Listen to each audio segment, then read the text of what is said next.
Well, if you could guess from the title, I am an African American. I grew up in West Africa and came to America to study on a student visa to attend university.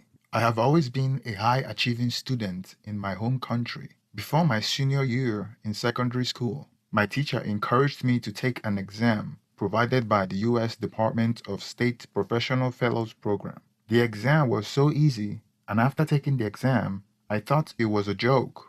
I didn't seriously think that I would get an academic scholarship to study in the United States. 2 months later, after taking the exam, I was at home when a man from DHL knocked on our gate and handed me a letter. I opened it, and the rest is history. Now, I am in the United States on a 4 year scholarship in an Ivy League school. Who would have thought a kid from a humble beginning in a remote place in West Africa would be elevated above his peers? Everything was paid for, my school fees and boarding, and I was given a stipend to spend on food and a job to work on campus. It was sufficient for me at the time, and I had gratitude for the opportunity given. One of the happiest days of my life was when I landed in American soil. The air of a foreign country smells so different, and the diversity of races of people were overwhelming to the senses. Everything seems new and colorful. The first thing I did after I settled down at my apartment was to call my girlfriend back in Africa on WhatsApp and describe to her how amazing my experience have been so far. In university, I majored in software engineering and minored in computer science. My classes weren't so challenging for me, so I had time to go out and make friends. Being from Africa, my view on racial relations wasn't as adversarial because I or anyone I knew at the time haven't experienced racism, except for what I see on TV. Everyone seemed nice and cordial. I was very excited to meet other race of people. It was a whole new experience, like discovering some long-lost relationships. I have no preconceived prejudice and working with a clean slate. Now, I wasn't completely naive, as I was fully aware of the history of slavery, but it was something that happened in the past. I must admit that I knew nothing about the civil rights movement and Jim Crow, etc. I learned all those topics in the USA. My positive attitude and lack of inhibition made it easier for me to make friends with diverse group of people seamlessly.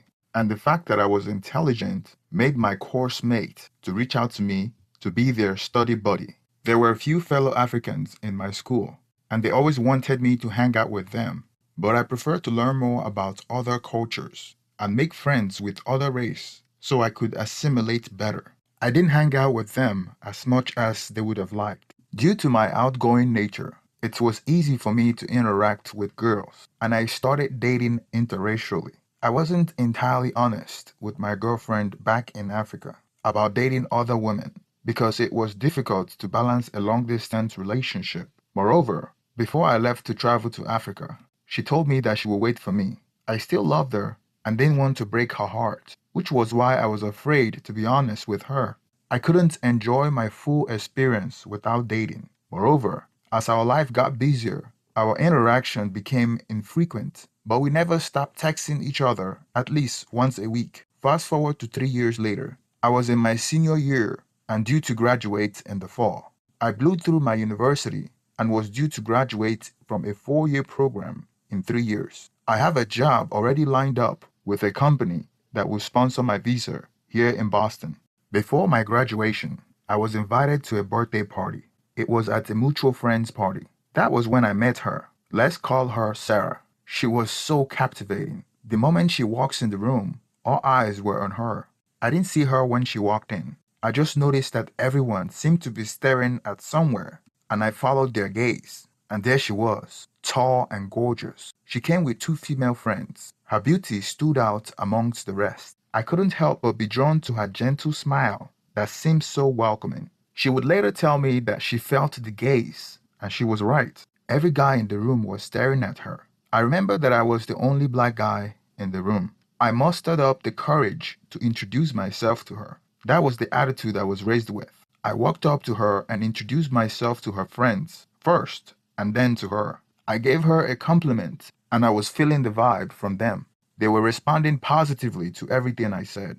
After the initial introductions, I was isolated with Sarah while her other friends spoke to each other. Sarah gravitated towards me and didn't want to leave my side. It was quite strange to me how I felt like we've known each other for a long time when we only met not so long ago. She was asking the right questions and saying the right things. The chemistry was there. She was a law student and was hoping to be a civil rights lawyer. My accent attracted her the most, as it indicated that I was from another country and she wanted to know everything about me. She was exceptionally intelligent and very engaging. Not a dull moment with her, and I wasn't putting an effort to keep the conversation going. One thing that I found unusual was she came across a bit too patronizing. She was putting in too much effort to prove to me that she wasn't racist by telling me how racist other people were and how she went out of her way to condemn people in her past that showed any form of racism in her presence. I had no comments on it and just listened because I couldn't relate, but I admire her passion to defend the rights of others. That was part of her inspiration to focus on civil rights after graduating law school. She also told me how racist her family were, especially her father, and how they were estranged. During our relationship, she went out of her way to show me how tolerant she was. But in the bedroom, it was a different story. She had a strong understanding of how systemically racist the American institutions were and would articulate her observation passionately. She believed that America is systemically racist and the world need to be equal. She had an egalitarian view of the world where everything is equal and everyone should be equal. She had a high regard of herself, so much that she thought she could change the world. I, on the other hand, don't have strong opinion about political and social issues, so I mostly agreed with everything she said. Looking back when we first met, we talked all night at the party. We were in our own little world. She ignored her friends and wanted my full and undivided attention. We didn't want the party to end because that meant that she had to live with her friends. We didn't want to leave each other's side. It was love at first sight. She made an excuse to ditch her friends and joined me at a club after the birthday party. We were grinding on each other and we knew what we wanted. I invited her to my apartment and we left the club.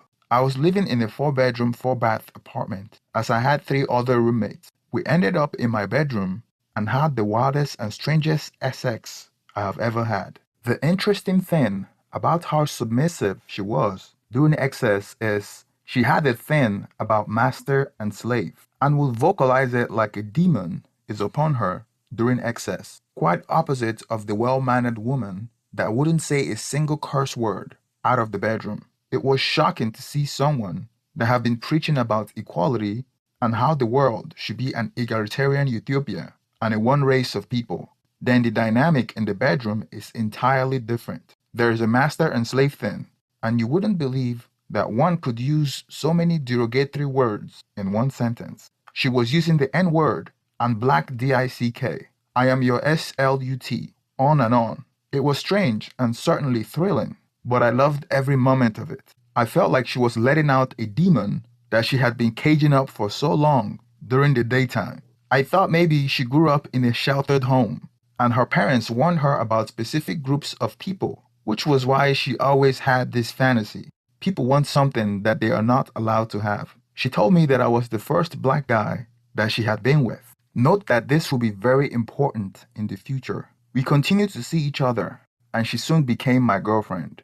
When I graduated, she was my only family that cheered for me during the ceremony. I was 20 and she was 21 years old at the time. After graduation, I started working for a tech startup that was already turning profit.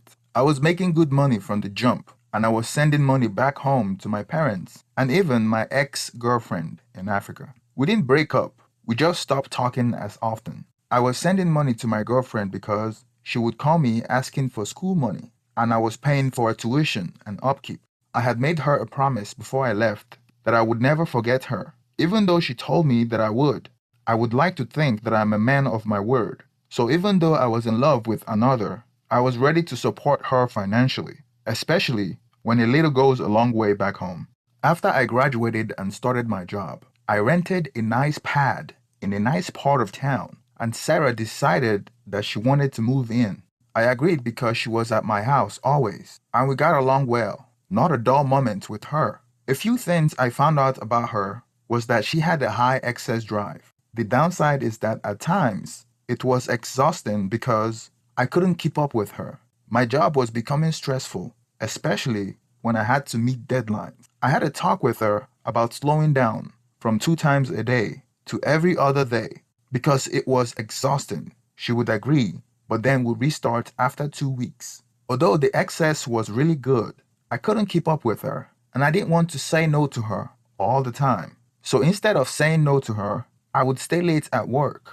Nobody is perfect, and despite her high excess drive, I loved her. And the natural progression of our relationship is to end up together as husband and wife. We planned on getting married after she graduated. About a year into dating, I met her mom and she was welcoming and open to our relationship. But Sarah didn't want me to meet her dad because she told me that he wouldn't approve of our relationship. Being the cultured man that I am, I felt that I needed the permission of the father to wed his daughter. The blessing of the father is important to me because I don't feel like it would end well without it. But she convinced me that it's not the case. Moreover, her parents are separated and she and her dad are estranged. Fast forward 2 years, I was doing well at my job. My salary has increased by over 300% because the company was doing very well. I have become a critical member of the organization. Now my fiancée graduated from law school. During her graduation, her dad showed up. I met her dad and told him my intention to marry his daughter, despite the fact that Sarah told me not to. And sure enough, the a-hole disapproved. We got married anyway, and he wasn't invited. The most difficult call was the one I made to my ex-girlfriend back home, telling her that I was getting married. We must have spent hours on the phone, as she didn't want to let go. She blamed me for making her wait, and that she was telling people that she belongs to me, and has been rejecting men that her father or relative told her about because they were asking for her hand in marriage. I felt like I have betrayed her, but life leads us to different paths that we didn't intend. She told me that she would never get married to anyone if not me. I thought she would get over it, and it was just her getting too emotional. Sarah's stepdad walked her down the aisle. Seeing her in her wedding dress was like the first day I saw her at the birthday party. She was the most beautiful bride that I have ever seen. After our beautiful wedding, life was good. She immediately found a job, and we both bought a brand new house in an affluent neighborhood. I took a day off from work to move while my wife went to work. I thought one person should be present to monitor the move and the people we hired. Sarah had some of her things in storage that she needed to move to the new house. She have had the storage since college, and our apartment wasn't big enough, which is why she left them there till now. I hired a moving company to help us move my wife's item from storage and from our apartment to our brand new house. One of the helpers was moving an old box when I noticed an old picture of my wife from when she was in high school. It piqued my interest. I took the box away from him and started going through the albums of pictures. I searched through the boxes and there were plenty of old pictures of her in high school. Then a picture of her kissing a boy in a kiss booth. The boy in the picture was black. Ah, interesting. I searched further. More pictures of both of them. He was clearly her boyfriend in high school. I haven't been interested in her past relationship, and I haven't asked her about it, except for when she voluntarily told me that she have never dated a black man in the past. I didn't think nothing of it when she said it. For her to have an ex-boyfriend wasn't a problem. Most people have a boyfriend or girlfriend in high school. I had an ex-girlfriend in high school myself, but what I had a problem with was why she had to lie about dating a black person in the past. Does she think this makes me special to be her first black guy she dated? I wouldn't think of her any different if she mentioned or didn't mention it. Those thoughts were running through my mind. I have always trusted her. Until now, she hasn't given me any reason to doubt her.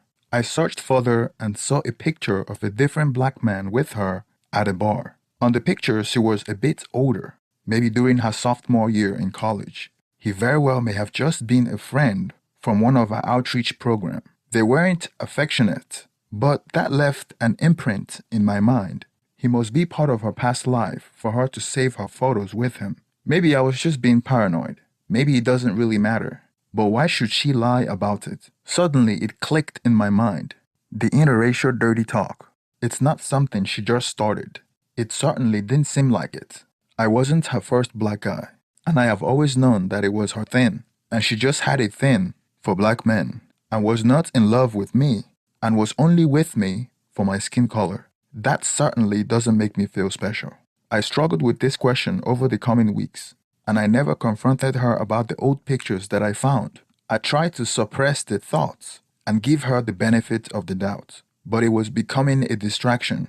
Every time I look at her, I am reminded that she was just with me because of my race. Every time we had sex, it confirms my belief. I began to lose trust in her. I didn't really think she was cheating, but I just had to double check everything she tells me, trying to find out more about her, rather than what I am told. I decided to search her emails and computer login. I hacked her computer and cell phone and retrieved her login credentials for her email and social media. On her emails, I found plane tickets to different cities that she went to when we were still dating that I wasn't aware about. I hacked into her Dropbox since the picture she takes automatically uploads to her Dropbox. I saw a picture of her kissing another black man that I wasn't even aware of. Her Google searches on her phone were interracial porn. I was devastated. Who would have thought my innocent wife would be cheating on me? I haven't even been married to her for more than 6 months before I found all the evidence of her cheating. All the pictures of her with those men were taken while we were in a relationship. One was when she went to spring break, and the other was at Mardi Gras, so she was cheating on me. When she came home that day, I still didn't confront her. It took me about a week to hack through her phone and retrieve deleted data. I found messages of her chatting with an old fling who happened to be, you guessed it, a black guy as well. It turns out that she was having excess with him throughout our relationship, which was hard to believe because most of the time we were having excess every day. How is it that she could have excess with another person and me on the same day? It turns out that during the period when I told her to alternate days to have excess, she was inviting an old fling over to my apartment for excess. The last time I had evidence of her cheating was 8 months ago. It was supposed to be the last time because she told him that she wouldn't cheat after she gets married. Apparently, marriage is where she crossed the line, not engagement, and definitely not the boyfriend and girlfriend phase. It was clear to me that she had an insatiable appetite for excess that I alone can't satisfy. And she has a type as well. And it bothered me that she might only be dating me for that. Logically, you could say that it was just a matter of time before she gets another itch and cheat on me with another black guy. When she came home that day, this time I confronted her with all the evidence that I had collected. And for the first time, she had no answer but to accuse me of invading her privacy and blaming me for not wanting physical intimacy and pushing her away. I asked her why she married me if I was pushing her away. She claimed that it was because she loved me, and my race doesn't have anything to do with it. I wanted to believe her so badly. She wasn't even convincing. She promised that she would change and she would go to therapy, and I told her that it's too early in our marriage to be going to therapy. She asked me if beside the cheating, haven't she been a perfect wife? I responded that being faithful is the number one component required to stay in the relationship. I told her that we might as well just separate before we hurt each other going down this road. After the heated argument, we both sat down on the dining table and had a frank conversation. We decided that we should separate for 3 months to decide if this is what we wanted. During those 3 months, I decided to visit my home country for the first time. It was a hell of a homecoming party. I was happy to see my family and friends, and of course my ex-girlfriend. It's been over 7 years since I last saw her, and she was as beautiful as ever. She came to my family home to see me when she heard that I was back. We were never intimate during our relationship, and to my surprise, she never dated anyone else. When we were alone together, I asked her why she wasn't married yet. And believe me when I say that she was one of the most attractive women in the area where I come from, so I knew her value is high. She responded that she was waiting for me. I laughed when she told me that because I thought she was joking, but when I looked in her face, she was dead serious. I looked in her eyes when she said that, and she actually meant it. I asked her why she would trust a man that lied to her and only told her the truth when I got married, and she said that she was praying to God and she had faith in God. I thought she was crazy and superstitious, but I had good bumps, thinking that it was God's plan all along. Maybe it was part of the experience or lesson for me to learn in this journey called life. I left her feeling good about our future prospect. The third time we met each other, I came to visit her. This time, I saw her father. He always hated me when I was a kid, but he was glad to see me. We exchanged pleasantries. Her dad told me that I had done juju on his daughter because she refused to marry any suitor that came for her. He told me to stop sending her money and to tell her to marry someone else, since I've already married someone else overseas. He said she refused to eat anything and was sick for days when she found out that I got married. I planned on staying in Africa for a month before going back to the States, and most of my time was spent with my ex-girlfriend. It was clear to me that she was the one that I should have married to all along, and fate would have that we meet again. I don't know if it's destiny or by design, but here we are. When I went back to the state, I hired a divorce lawyer and told my wife, Sarah, that we should be getting a divorce. They say that one can't love two people at the same time, but I love them both, so the divorce wasn't easy for me. Sarah cried and begged for me to give us another chance, but I don't know how real it was because she had been cheating on me for the entirety of our relationship and was only with me for her weird fantasy. We are currently working through the divorce process, and I have to wait for 6 months before bringing my ex-girlfriend over. Or should I call her fiancé now? I plan to file a petition for alien fiancé so we can marry in the US. But first, I have to go back to Africa when the divorce is finalized for the traditional wedding. Thank you for staying to the end of this video. Please don't forget to like and subscribe. Please hit the thumbs up so the YouTube algorithm will promote my videos. Thank you.